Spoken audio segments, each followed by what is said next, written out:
मैं दिनेश कुमार आपका हमारी यूट्यूब चैनल मैथ्स वाला पर स्वागत करता हूं। आज हम कक्षा 10 गणित की प्रश्नावली दो चर वाले रैखिक समीकरण युग्म के एनसीईआरटी क्वेश्चंस का सॉल्यूशन पढ़ने जा रहे हैं। इसके अंदर प्रश्नावली 3.1 है।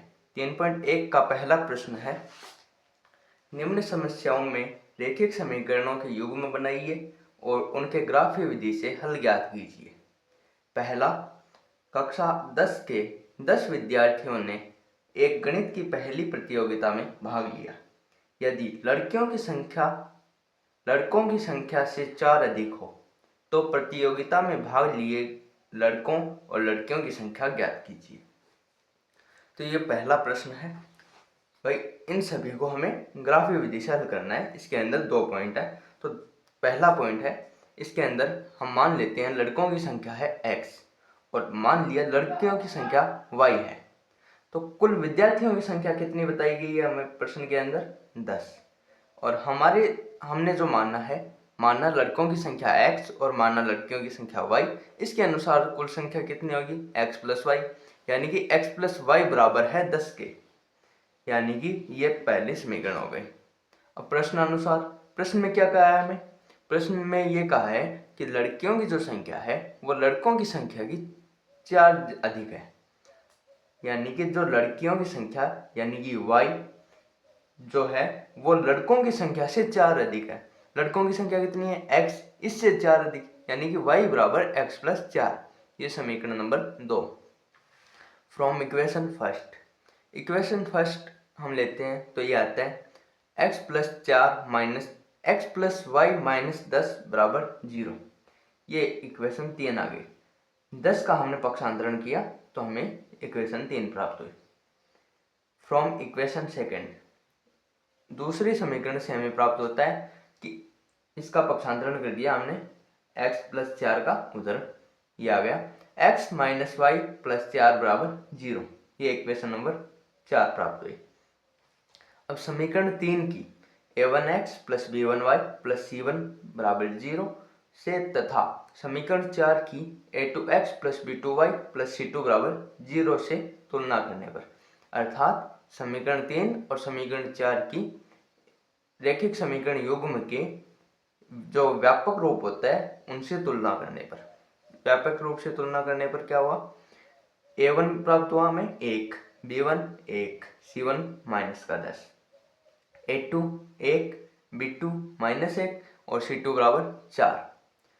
अब a1 और a2 का अनुपात क्या होगा? a1 अपॉन a2 बराबर 1/1, b1 अपॉन b2 बराबर 1/-1 और c1 अपॉन c2 माइनस 10/4। इन्हें काटने पर हमें प्राप्त हुआ -5/2।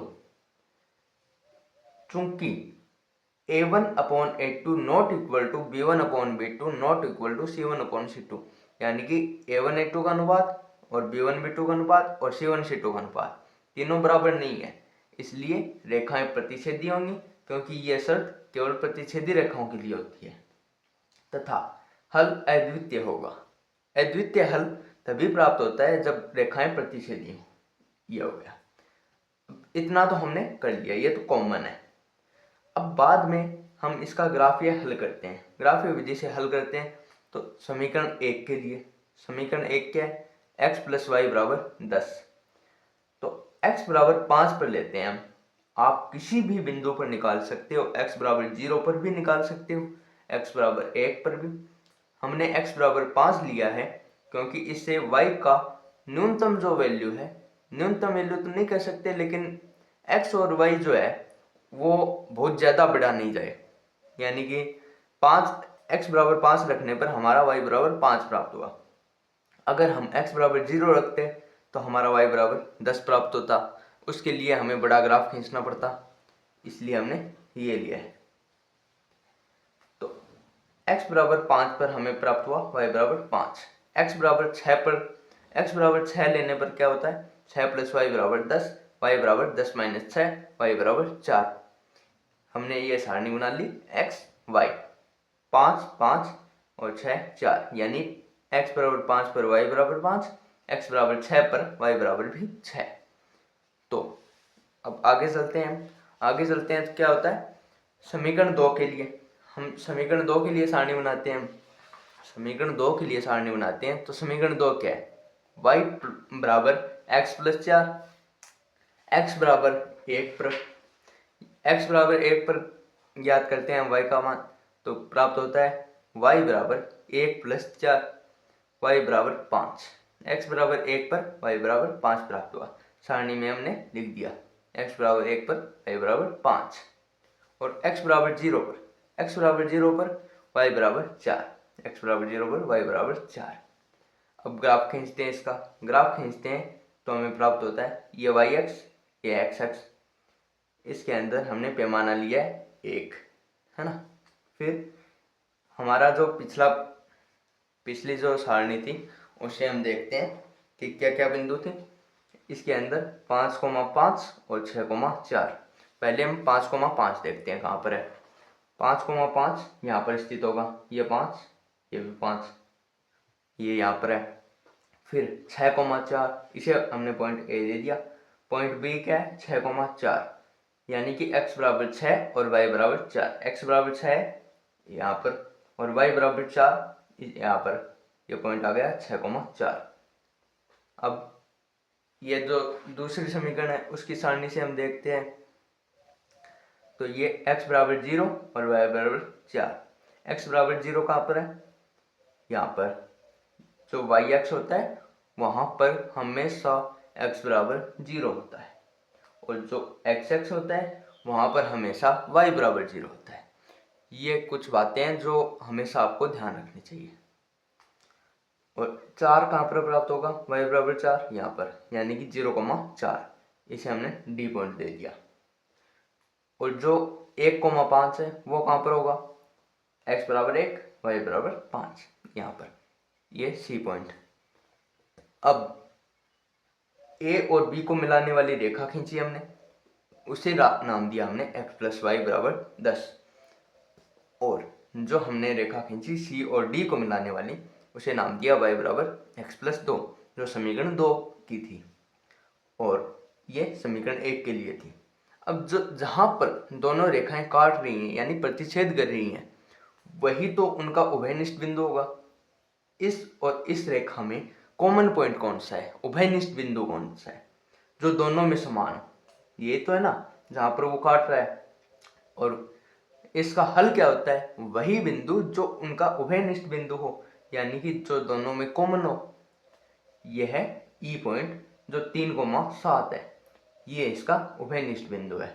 अगर आप ग्राफ पेपर के अंदर इसको करके देखेंगे तो ये आपका सेम टू सेम ये 3,7 आंसर प्राप्त होगा। इसके अंदर थोड़ा बहुत आपको इधर उधर मिल सकता है अगर आप ऐसे खुद खींच के बनाते हो तब। अब इसकी थोड़ी बहुत थ्योरी क्या होगी?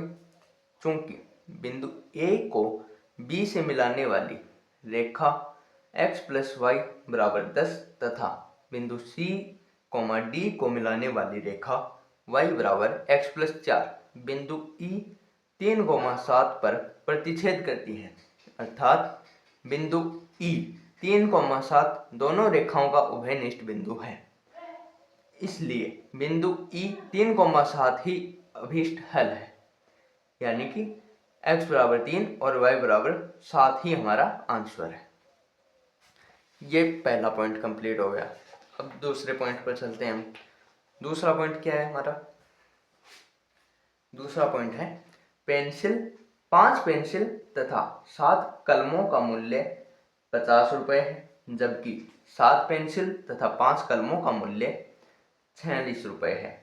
एक पेंसिल का मूल्य तथा एक कलम का मूल्य ज्ञात कीजिए। यानी कि एक पेंसिल और एक कलम का मूल्य हमें पूछा है। माना एक पेंसिल का मूल्य बराबर x रुपये तथा एक कलम का मूल्य यानी एक पेन का मूल्य बराबर y रुपये। प्रश्नानुसार प्रश्न में क्या दिया हुआ है? 5 पेंसिल और 7 कलम का मूल्य 50 रुपये है, यानी कि 5 गुणा x प्लस 7 गुणा y बराबर 50। ये पहली इक्वेशन। दूसरी इक्वेशन कैसे निकालेंगे? दूसरी जो हमें थ्योरी क्या दी गई है कि 7 पेंसिल तथा 5 कलमों का मूल्य 46 रुपये, 7 पेंसिल यानी कि 7x प्लस 5 पेन यानी कलम का मूल्य 46 रुपये है। 5y बराबर 46, 7x प्लस 5y बराबर 46, ये इक्वेशन 2 आ गई। समीकरण 1 की a1x तथा a1x plus b1y plus c1 बराबर 0 तथा समीकरण 2 की a2x plus b2y plus c2 बराबर 0 से तुलना करने पर अनुपात क्या प्राप्त हुआ? a1/a2 प्राप्त हुआ 5/7, b1/b2 7/5, c1/c2 -50/-46।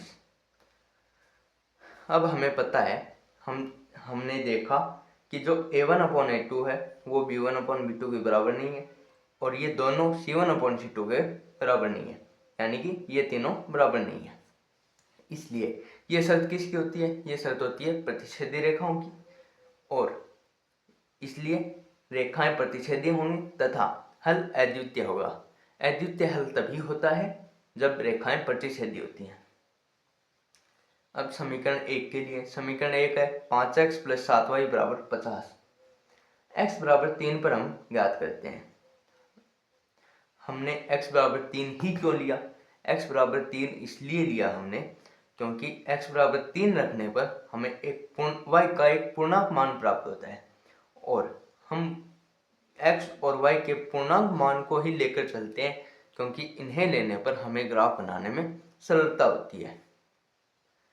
इसलिए x बराबर 3 पर 5 गुणा 3 प्लस 7y बराबर 50, 15 प्लस 7y बराबर 50, 7y बराबर 35 यानी y बराबर 5।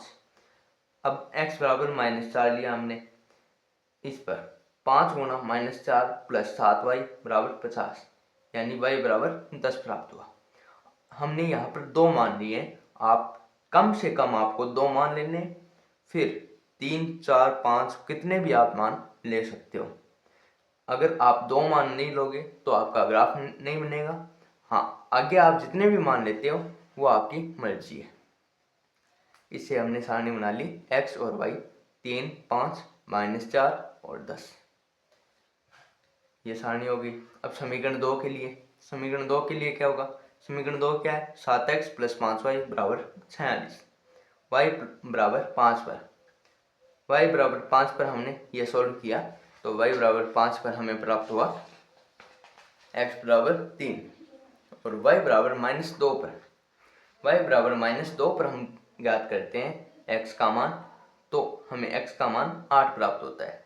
आप कौन सा भी मान रख सकते हो, जैसे हमने y बराबर -2 लिया तो आप x बराबर 8 का मान रखकर भी चेक कर सकते हो y का मान। इसमें आपको कोई पाबंदी नहीं है कि आप y का मान रखो या x का मान रखो। इससे सारणी आई x, y 3, 5, 8 और -2। अब हमने ग्राफ बनाया, ये y-x, ये x-x। आपको हमने पहले भी बताया, जो y-x होता है उस पर x 0 होता है और जो x-x होता है उस पर y 0 होता है। ग्राफ खींचा तो हमें पहला पॉइंट क्या प्राप्त हुआ? पहला पॉइंट ये मान लेते हैं, जो पहली सारणी है उससे हमें पॉइंट हुआ 3,5। 3,5 कहाँ होगा? 3,5 होगा, ये x बराबर 3 कहाँ पर है? ये यहाँ पर है। हमने यहाँ पर पैमाना 2 लिया है जिससे कि ग्राफ बड़ा ना हो और आसानी से समझ आ जाए, क्योंकि इस पेपर पर अगर हम इतना बड़ा ग्राफ बनाने बैठ जाएंगे, क्योंकि x बराबर 8 तक जा रहा है ना, इसलिए हमने छोटा छोटा ग्राफ लिया है। अब 3 यहाँ पर है ना, क्योंकि 2 का गैप है, इसके 2 और 4 के बीच में 3 होगा। ये यहाँ पर 3 और यहाँ पर 5, ये हमने 3,5 ले लिया। बाद में अगला पॉइंट है -4,10। -4,10 है तो -4 कहाँ है हमारा? -4 है हमारा यहाँ पर, -4 यहाँ है और 10 कहाँ पर है? ये -4 यहाँ पर x का -4 है ये, फिर 10 कहाँ पर है? y का, ये रहा, ये पॉइंट ए आ गया, ये है -4,10। बाद में हमें ये 3,5, ये दूसरी सारणी से हमने पहले तो इन दोनों को मिला दिया, a और b को, ये रेखा 5x प्लस 7y बराबर 50, ये रेखा देती है हमने। बाद में दूसरी रेखा के लिए खींचते हैं। दूसरी रेखा 3,5, 3,5 कहाँ है, ये रहा, और 8,-2 यानी x बराबर 8 और y बराबर -2। x बराबर 8 कहाँ है, ये रहा, यानी कि इधर कहीं पर भी होगा, और y बराबर -2 कहाँ है, ये रहा, यानी कि ये यहाँ पर, यानी कि x बराबर 8 और y बराबर -2 जहाँ मिलेंगे वो पॉइंट ये होगा। ये पॉइंट सी दे दिया हमने 8,-2। अब इन दोनों रेखाओं को भी मिला दिया। ये रेखाओं का नाम दे दिया 7x प्लस 5y बराबर 46, इस रेखा का नाम दे दिया। अब जहाँ पर ये रेखाएं काटेंगी यानी कि जो उनका उभयनिष्ठ बिंदु होगा वही आंसर होगा। उभयनिष्ठ बिंदु क्या है, b 3,5। अब कुछ थ्योरी है, रेखा 7x प्लस 5y बराबर 46 व 5x प्लस 7y बराबर 50 का प्रतिच्छेद बिंदु b 3,5 है, अर्थात ये बिंदु दोनों रेखाओं का उभयनिष्ठ बिंदु है, यानी कॉमन पॉइंट है। कॉमन पॉइंट है इसलिए बिंदु b 3,5 ही अभीष्ट हल है, यानी कि x बराबर 3 होगा और y बराबर 5 होगा।